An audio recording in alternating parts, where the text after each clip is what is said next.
ಅಕ್ರಮ ಪೆಟ್ರೋಲ್ ಸಾಗಾಟ ಪ್ರಕರಣಕ್ಕೆ ಸಂಬಂಧಿಸಿ 34 ವರ್ಷಗಳಿಂದ ತಲೆಮರೆಸಿಕೊಂಡಿದ್ದ ಆರೋಪಿಯೊಬ್ಬನನ್ನ ವಿಟ್ಲ ಪೊಲೀಸರು ಬಂಧಿಸಿದ್ದಾರೆ. ಕಾಸರಗೋಡು ಮಂಜೇಶ್ವರ ನಿವಾಸಿ ಸಿದ್ದಿಕ್ ಬಂಧಿತ ಆರೋಪಿ.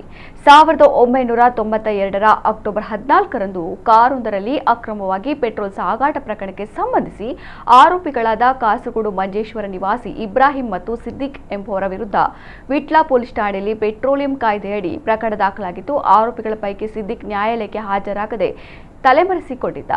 ಆತನನ್ನ ಇದೀಗ ಮೇ 11ರಂದು ರಾತ್ರಿ ವಿಟ್ಲ ಠಾಣಾ probationer PSI Siddappa, ASI Jayaram ಮತ್ತು ಸಿಬ್ಬಂದಿ ಕನ್ಯಾನ ಗ್ರಾಮದ ಕಬ್ಬಿನ ಮೂಲೆ ಎಂಬಲ್ಲಿ ದಸ್ತಗಿರಿ ಮಾಡಿದ್ದಾರೆ. ಆರೋಪಿಯನ್ನು ಮುಂದಿನ ಕಾನೂನು ಕ್ರಮಕ್ಕಾಗಿ ನ್ಯಾಯಾಲಯಕ್ಕೆ ಹಾಜರುಪಡಿಸಲಾಗಿದೆ.